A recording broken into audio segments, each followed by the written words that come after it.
Welcome to this week's Movie Math, giving you an in-depth analysis of the box office for the weekend of August 10th, which did not deliver a verdict on one of Hollywood's most controversial recastings.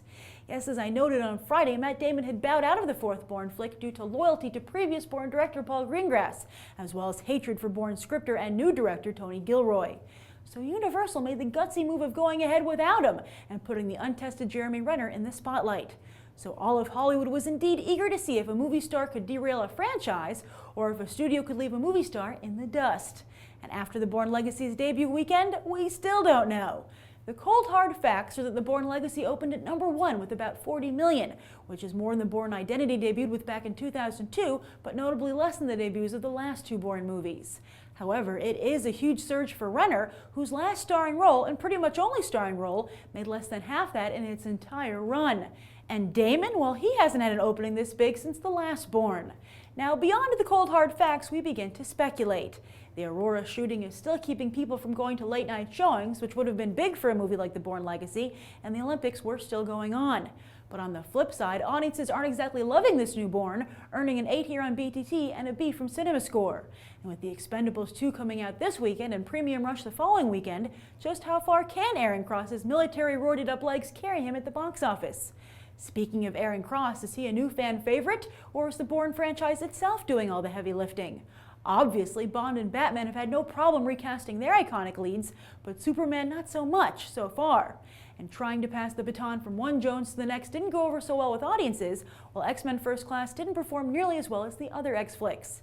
Yes, as we get more and more superhero and fantasy franchises, studios are certainly going to be eager to see just how reliant moneymakers like the Avengers, Pirates of the Caribbean, and Transformers are on their actors.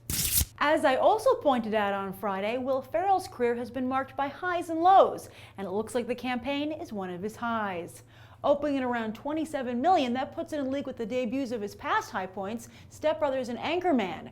Word of mouth, though, is also not great for The Campaign, earning a 7.5 here on BTT and another B from CinemaScore. But with politics in the air, don't be surprised to see a fast turnaround here, with The Campaign available for download and purchase just in time for the presidential election in November. And besides being a high point for Will Ferrell, this is also good news for Zach Galifianakis, as all of his mainstream movies post The Hangover have debuted with 20+ million. Jonah Hill can't say that. Plus, late last week, Jason Sudeikis told the LA Times he might not return to Saturday Night Live this season, and a debut like this might help him make that decision. But I don't know, Sudeikis. It's not like Steve Carell is living it up over here in Silver Screen Town. Hope Springs, which opened on Wednesday, came in at 4th place and was only a slight recovery for the former Michael Scott. As a matter of fact, it's still one of the lowest debuts of Carell's entire career. How bad is it? They didn't even put him on the poster. Next up, he's starring opposite Jim Carrey as dueling Vegas magicians in The Incredible Burt Wonderstone. But Carell's got to ask himself, is he giving Carrey another much-needed shot at comedic redemption, or sinking down to Carrey's level himself? This debut was also on the low side for Meryl Streep, as her comedies have previously opened in the 20s. Now, if we back up a bit, The Dark Knight Rises was in 3rd place this weekend, falling a bit more in its 4th week than The Dark Knight did. At this point, there is no way it'll catch up to the previous pick's domestic haul, but it's almost matched and therefore will surely surpass what The Dark Knight grossed overseas. With the rest of the box office, Total Recall found itself in free fall, dropping almost 70% in its 2nd weekend. Sorry, Colin Farrell fans, but his mainstream career is over. Maybe he and Jake Gyllenhaal can start some kind of support group. This coming weekend, The Expendables 2 is expected to match the Bourne Legacy dollar for dollar and be the weekend's only bright spot. And that's the weekend box office. I'm Grace Randolph, and we just did some movie math.